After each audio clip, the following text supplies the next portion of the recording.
Existe um homem no Brasil que começou a vida engraxando sapatos na rua, aos 9 anos de idade, sem herança, sem sobrenome importante, sem nenhum padrinho no mercado financeiro. Hoje esse homem tem um patrimônio estimado em bilhões de reais, é considerado o maior investidor pessoa física da Bolsa Brasileira, e é conhecido como o Rei dos Dividendos. O nome dele é Luiz Barsi Filho. E o mais impressionante não é o tamanho da fortuna dele, é a simplicidade do método que usou para chegar lá. Uma regra tão direta que parece até ingênua da primeira vez que você escuta: comprar 1.000 ações por mês, todo mês, sem pular, durante 30 anos seguidos. Só isso. Sem fórmula secreta, sem aposta em ação da moda, sem previsão de mercado. Hoje eu vou te mostrar exatamente como essa regra funciona, por que ela é tão mais poderosa do que parece à primeira vista, e principalmente como você pode adaptar essa mesma lógica para o seu bolso, mesmo que você não tenha bilhões, nem milhões, nem sequer um salário alto. Porque o que faz esse método funcionar não é o tamanho do capital, é o comportamento por trás dele, e isso qualquer pessoa pode copiar. Antes de entrar na regra em si, eu preciso te contar quem é esse homem, porque a história dele explica muito do porquê ele pensa do jeito que pensa sobre dinheiro. Luiz Barsi nasceu no bairro do Brás, em São Paulo, um bairro operário, cheio de imigrantes, cheio de gente que trabalhava duro para sobreviver. Filho de pai italiano e mãe espanhola, ele cresceu em condições financeiras bem difíceis, perdeu o pai ainda criança, e aos 9 anos já estava trabalhando como engraxate para ajudar em casa. Não teve faculdade cara, não teve mesada, não teve nenhum tipo de vantagem que normalmente a gente associa com quem chega a ser bilionário.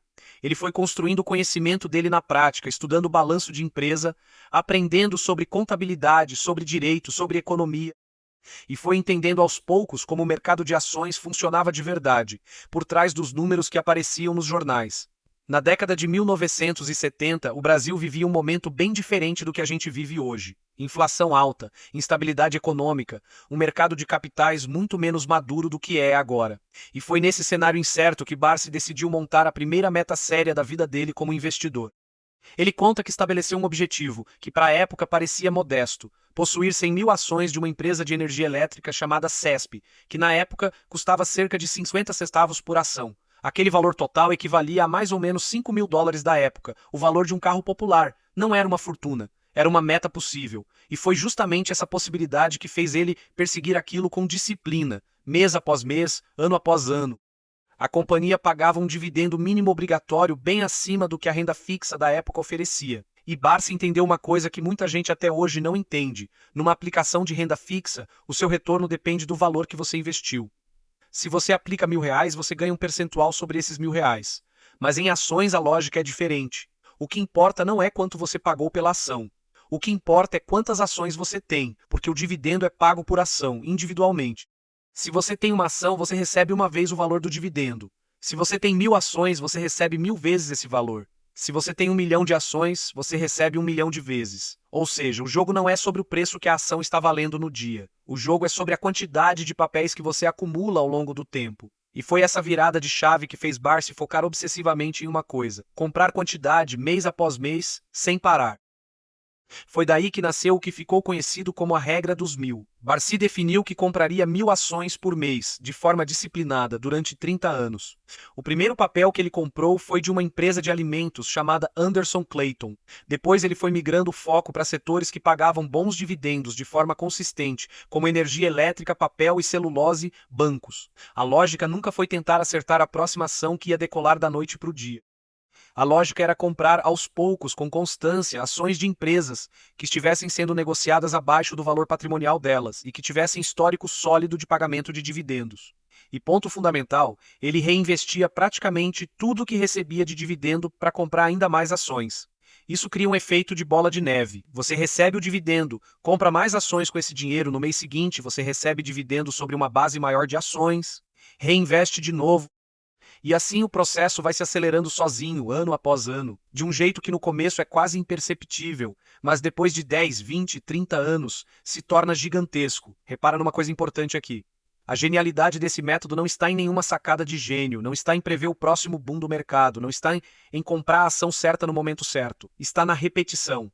É comprar todo santo mês, independente do que está acontecendo na economia, independente se a bolsa está subindo ou caindo, independente se todo mundo ao seu redor está desesperado vendendo ação porque apareceu uma crise nova no noticiário. Enquanto a maioria das pessoas fica tentando adivinhar o momento perfeito para entrar no mercado, Barsi simplesmente comprava, mês após mês, com a disciplina de quem trata aquilo como uma obrigação, quase como pagar uma conta. E isso me leva para um ponto que eu acho fundamental você entender antes de continuar. O método Barsi de investir não se resume só a comprar 1.000 ações por mês. Existem princípios por trás dessa regra que sustentam tudo, e eu vou te explicar cada um deles, porque sem entender esses princípios, a regra dos 1.000 vira só um número solto, sem sentido nenhum. O primeiro princípio é só investir dinheiro que você não vai precisar no curto prazo. Isso parece óbvio, mas é ignorado por muita gente. Se você investe o dinheiro do aluguel, o dinheiro da emergência, o dinheiro que você vai precisar usar daqui a 3 meses, você cria um problema seríssimo, porque em algum momento você vai ser obrigado a vender suas ações no pior momento possível, justamente quando o mercado está em baixa e você precisa do dinheiro. Barsi sempre defendeu que o dinheiro que vai para a bolsa tem que ser dinheiro de verdade sobrando, dinheiro que pode ficar parado, trabalhando, por anos, sem pressa nenhuma. O segundo princípio é nunca comprar uma ação por dica. Quantas vezes você já ouviu falar de alguém que comprou uma ação porque o cunhado falou que ia bombar, ou porque viu um vídeo de alguém garantindo que tal papel ia multiplicar de valor em poucas semanas? Barsi sempre foi extremamente crítico com esse tipo de comportamento. Para ele, decisão de investimento tem que vir de estudo próprio, de entender o balanço da empresa, entender se ela é lucrativa, entender se ela paga dividendo de verdade e de forma consistente. Comprar por dica é terceirizar sua decisão financeira para alguém que não tem nenhuma responsabilidade sobre o resultado. O terceiro princípio é nunca vender ação por necessidade. Esse aqui conecta direto com o primeiro. Se você é obrigado a vender na hora que precisa do dinheiro, você não escolhe o momento, o mercado escolhe por você.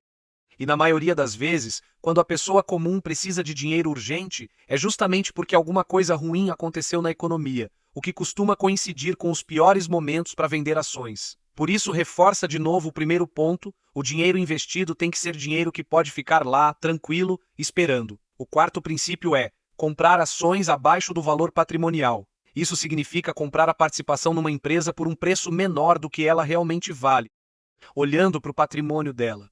É basicamente comprar barato, com margem de segurança, ao invés de pagar caro por uma empresa só porque ela está na moda ou porque todo mundo está falando dela. O quinto princípio é focar em empresas boas pagadoras de dividendos. Não adianta nada comprar uma ação barata de uma empresa que nunca distribui lucro para o acionista. O objetivo do método inteiro é gerar uma renda passiva crescente ao longo dos anos. Então a empresa escolhida precisa ter histórico de distribuir proventos de forma consistente e, de preferência, crescente ao longo do tempo. E o sexto princípio, talvez o mais difícil de praticar na prática, é aproveitar as quedas e as crises para comprar mais barato, ao invés de entrar em pânico e vender tudo. Durante a crise da pandemia, por exemplo, enquanto muita gente vendia ação desesperada, com medo do que estava acontecendo, Barsi reforçou posição em empresas que ele já conhecia bem, aproveitando justamente o preço mais baixo causado pelo pânico generalizado. Essa é uma inversão de comportamento que separa investidor de longo prazo de especulador de curto prazo. Enquanto o mercado em pânico está vendendo, o investidor disciplinado está comprando. Agora, eu sei o que você deve estar pensando nesse momento. Tudo bem, entendi a regra, entendi os princípios, mas e se eu não tenho dinheiro para comprar 1.000 ações por mês? A grande maioria de quem está assistindo esse vídeo agora não tem um patrimônio de bilhões, nem está começando a investir na década de 1970 com ação custando poucos centavos. E é exatamente aqui que eu quero te mostrar o pulo do gato, porque a regra dos 1.000 não é sobre o número 1.000 especificamente. Não é sobre você precisar comprar exatamente 1.000 ações todo mês para que o método funcione. O número 1.000 foi a meta que fez sentido para o Barsi, na realidade financeira dele, naquele momento específico da vida dele. O que realmente importa, o que é o coração do método, é o comportamento por trás do número, comprar com constância, todo mês, sem pular, em empresas de qualidade, reinvestindo o que você recebe. Então, como você adapta isso para a sua realidade? O primeiro passo é definir um valor fixo mensal, mesmo que pequeno, que vai para a compra de ações de dividendos. Pode ser um valor que hoje parece pequeno, R$100, R$200, o que for possível dentro do seu orçamento. O importante não é o tamanho do aporte no começo, é a constância dele ao longo dos anos. O segundo passo é escolher um número reduzido de empresas sólidas, com histórico consistente de pagamento de dividendos, ao invés de tentar diversificar em dezenas de papéis diferentes sem realmente entender nenhum deles a fundo. Barsi sempre trabalhou com uma carteira relativamente concentrada, em setores que ele conhecia muito bem, como energia elétrica, bancos, papel e celulose. O terceiro passo é reinvestir 100% dos dividendos recebidos, principalmente nos primeiros anos. É esse reinvestimento que cria o efeito bola de neve que eu falei antes. Se você gasta o dividendo assim que recebe, você quebra o ciclo de crescimento composto que faz esse método funcionar de verdade. E o quarto passo é tratar esse dinheiro como uma conta que não se mexe, parecido com uma reserva de longuíssimo prazo, praticamente esquecida, deixando o tempo trabalhar a seu favor. E aqui eu preciso ser bem direto com você sobre uma coisa. Constância importa muito mais do que o valor do aporte. Quem começa investindo pouco, mas nunca para, nunca pula um mês, nunca desiste no meio do caminho, vai muito mais longe do que quem fica esperando ter uma grana boa para só então começar. Esperar o momento perfeito para começar é uma das maiores armadilhas que existem no mundo dos investimentos. Porque esse momento perfeito simplesmente nunca chega. Sempre vai ter uma desculpa nova, um motivo novo para adiar. Enquanto isso, o tempo, que é o recurso mais valioso que você tem quando o assunto é investimento de longo prazo, vai passando sem ser aproveitado. Agora deixa eu te contar quais são os erros mais comuns que fazem as pessoas desistirem desse tipo de método no meio do caminho, porque entender esses erros é tão importante quanto entender a regra em si.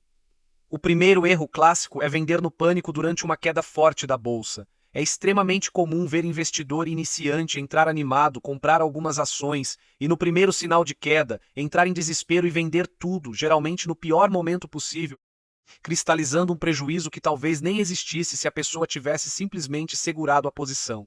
O segundo erro é ficar trocando de estratégia toda vez que aparece uma ação da moda no noticiário ou nas redes sociais. Hoje é uma mineradora que está bombando, semana que vem é uma empresa de tecnologia, mês seguinte é uma ação recém-listada na bolsa. Quem fica correndo atrás de cada novidade nunca constrói posição de verdade em nada, e no fim das contas, dilui o próprio patrimônio em decisões impulsivas. O terceiro erro é não reinvestir os dividendos recebidos, gastando esse dinheiro em consumo ao invés de comprar mais ações com ele. Isso quebra completamente o efeito de bola de neve, que é a alma do método. E o quarto erro, talvez o mais silencioso e destrutivo de todos, é esperar ficar rico rápido. Esse método não é sobre meses, é sobre décadas. Quem entra esperando resultado explosivo em pouco tempo vai se frustrar. E provavelmente vai desistir antes mesmo do método começar a mostrar resultado de verdade, porque o efeito composto no início é lento e quase invisível. É só depois de muitos anos que ele começa a acelerar de um jeito que impressiona. Antes de seguir para a comparação com Warren Buffett, eu quero abrir um parênteses importante sobre o contexto econômico em que Barsi construiu essa fortuna, porque isso ajuda a entender por que a disciplina dele foi ainda mais impressionante do que parece à primeira vista. A década de 1970 e as décadas seguintes no Brasil foram marcadas por inflação altíssima, planos econômicos que mudavam a moeda do país várias vezes, confisco de poupança, juros nas alturas, e uma instabilidade que hoje é difícil até de imaginar para quem começou a investir recentemente. Num cenário desses, a tentação de sair correndo atrás de ganho rápido, de especulação, de tentar adivinhar o próximo movimento do governo era enorme. E mesmo assim, Barsi manteve o foco numa estratégia de décadas, comprando ações de empresas boas, reinvestindo dividendos, sem se deixar levar pelo desespero generalizado que tomava conta do mercado em cada nova crise. Isso mostra uma coisa que vale a pena você gravar. Método bom é aquele que sobrevive à crise, não aquele que só funciona quando tudo está calmo e previsível. Se a sua estratégia de investimento só faz sentido em cenário de bonança, ela não é uma estratégia de verdade, é só sorte disfarçada de método. Outro ponto que merece destaque é como Barsi lidava com a escolha dos setores em que investia. Ele sempre teve preferência por segmentos considerados mais estáveis e previsíveis, como energia elétrica, saneamento, bancos, papel e celulose. São setores que, independente do humor do mercado, tendem a manter uma demanda relativamente constante, porque lidam com necessidades básicas da economia e da população. Energia elétrica é um bom exemplo.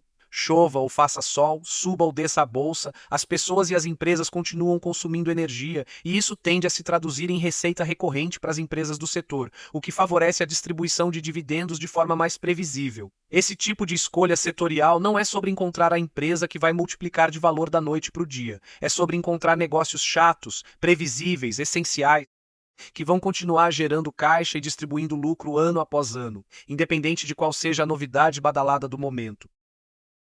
Vale reforçar também um detalhe sobre como funciona na prática esse efeito bola de neve que eu mencionei antes, porque em números ele fica mais fácil de visualizar. Imagina que você compra ações de uma empresa que paga um dividendo relevante todo ano.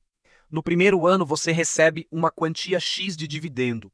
Se você reinveste esse valor comprando mais ações da mesma empresa, no ano seguinte você não vai receber dividendos só sobre o capital que você aportou originalmente, vai receber também sobre as ações compradas com o dividendo do ano anterior.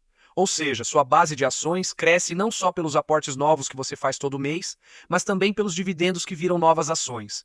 Com o passar dos anos, essa base vai ficando cada vez maior, e o valor de dividendo recebido cresce de forma acelerada, mesmo que o valor do aporte mensal continue exatamente o mesmo. É por isso que investidores de longo prazo sempre repetem a mesma ideia. O efeito composto é lento no início e absurdamente rápido depois de muitos anos.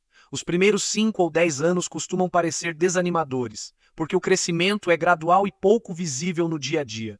É só depois de passar esse período inicial que a curva começa a subir de um jeito que realmente impressiona. Isso me leva a outro ponto que eu acho importante trazer para esse vídeo: a diferença entre valorização de preço e geração de renda. Muita gente que começa a investir foca inteiramente no preço da ação, ficando ansiosa olhando o gráfico subir e descer todo dia. Barsi sempre defendeu um jeito de pensar diferente. O foco deveria estar na renda gerada pela empresa, e não na oscilação de curto prazo do preço do papel na bolsa. Se uma empresa continua lucrativa, continua pagando bons dividendos, continua sendo bem administrada, o preço da ação no curto prazo praticamente vira um detalhe secundário. Pode até ser uma oportunidade, no caso de queda, para comprar mais barato ao invés de motivo para desespero. Essa mudança de perspectiva, de olhar para a renda ao invés de olhar só para o preço, é provavelmente uma das transformações mentais mais importantes que alguém precisa fazer para conseguir seguir esse tipo de estratégia por décadas sem desistir no meio do caminho. Vale a pena também comparar rapidamente esse jeito de pensar com o de outro investidor extremamente famoso, o americano Warren Buffett, que inclusive rendeu para o Barsi o apelido de Warren Buffett brasileiro. Os dois compartilham uma filosofia parecida: comprar empresas boas, com preço justo ou abaixo do valor real, segurar por muito tempo e deixar o tempo e os juros compostos fazerem o trabalho pesado. Nenhum dos dois ficou famoso por acertar uma jogada isolada e brilhante. Ficaram famosos por décadas de disciplina, repetidas, ano após ano, sem desvio de rota. Essa é talvez a lição mais importante de tudo isso. Investir bem tem muito menos a ver com inteligência excepcional e muito mais a ver com comportamento consistente ao longo de um período de tempo muito longo. E se você parar para pensar bem, isso é até libertador, porque significa que você não precisa ser um gênio da economia, não precisa prever o próximo movimento do mercado, não precisa ter sorte de comprar a ação certa no momento certo. Você só precisa definir um valor que cabe no seu orçamento, escolher empresas sólidas e pagadoras de dividendos, comprar com constância todo mês, reinvestir o que recebe e ter paciência para deixar o tempo trabalhar. É simples de entender. O difícil, na verdade, é sustentar essa disciplina por anos e anos, principalmente nos momentos de crise, quando tudo ao seu redor está gritando para você vender e sair do mercado. Antes de fechar, eu quero responder rapidamente algumas perguntas que costumam aparecer sempre que esse assunto vem à tona, porque provavelmente algumas delas já passaram pela sua cabeça enquanto você assistia esse vídeo. A primeira pergunta é: isso funciona para quem está começando do zero, sem nenhum conhecimento de mercado financeiro? A resposta é sim, mas com um cuidado importante. O método em si é simples de entender, mas exige que você dedique um tempo para estudar minimamente as empresas em que vai investir, entender o que é dividendo, entender como funciona a distribuição de lucros, entender a diferença entre uma empresa saudável financeiramente e uma empresa endividada que só está pagando dividendo alto, porque está se desfazendo de patrimônio. Não precisa virar um especialista em análise fundamentalista de uma hora para outra, mas vale a pena estudar o básico antes de sair comprando ação por impulso. Senão você corre o risco de confundir uma armadilha de dividendo alto e insustentável com uma boa oportunidade de longo prazo. A segunda pergunta é: quanto tempo demora para começar a ver resultado de verdade? Aqui eu preciso ser honesto com você, porque esse é o ponto onde a maioria das pessoas desiste antes da hora.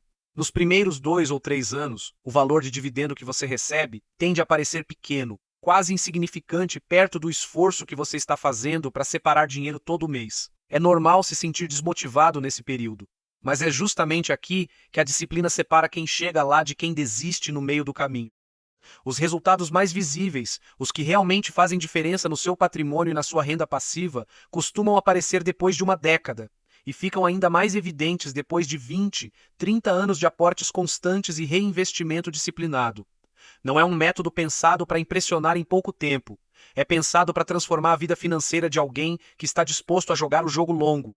A terceira pergunta é: vale a pena diversificar em muitas empresas diferentes, ou é melhor concentrar em poucas, como o Barsi fazia? Aqui existe um equilíbrio importante. Diversificação em excesso, com dezenas de ações diferentes que você mal conhece, pode acabar diluindo tanto o seu patrimônio quanto o seu entendimento sobre cada empresa, o que dificulta tomar boas decisões na hora de uma crise. Por outro lado, concentrar tudo numa única empresa é extremamente arriscado, porque se essa empresa específica passar por um problema sério, todo o seu patrimônio sofre junto.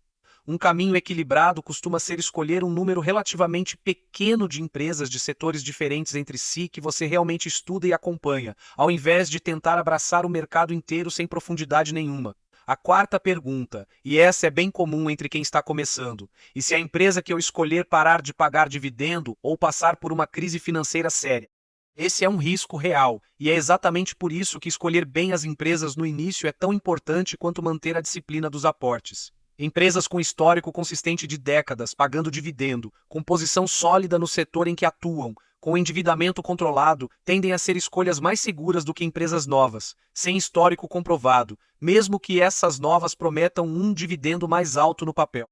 Rentabilidade de dividendo muito acima da média do mercado, sem explicação clara, costuma ser sinal de alerta e não motivo de comemoração. Vale sempre desconfiar quando alguma coisa parece boa demais para ser verdade, porque na maioria das vezes realmente é. E a última pergunta que eu queria deixar registrada aqui é sobre o papel da paciência nesse processo inteiro. Muita gente pergunta se existe algum jeito de acelerar esse processo, de conseguir os mesmos resultados em menos tempo.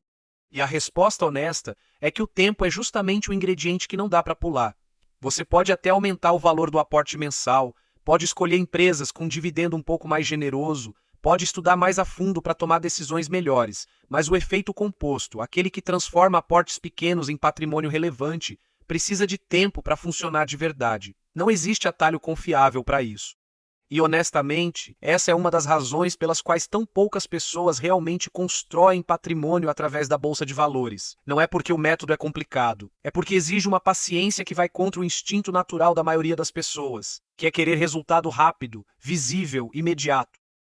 Então, se eu pudesse resumir tudo que a gente conversou até aqui numa frase só, seria essa: a regra dos 1000 não é mágica, não é um atalho, não é uma fórmula secreta escondida. É repetição, é paciência e é disciplina. 3 coisas que qualquer pessoa pode aplicar, independente de quanto ganha hoje, independente da idade que tem, independente de onde está começando. O que separa quem constrói patrimônio de verdade de quem fica só sonhando com isso, na maioria das vezes, não é inteligência nem sorte. É constância ao longo do tempo. Se esse vídeo te ajudou a enxergar investimento em ações de um jeito diferente, deixa o seu like, comenta aqui embaixo qual empresa pagadora de dividendos você está de olho para começar ou reforçar a sua carteira e se inscreve no canal, porque essa é só a primeira parte dessa conversa.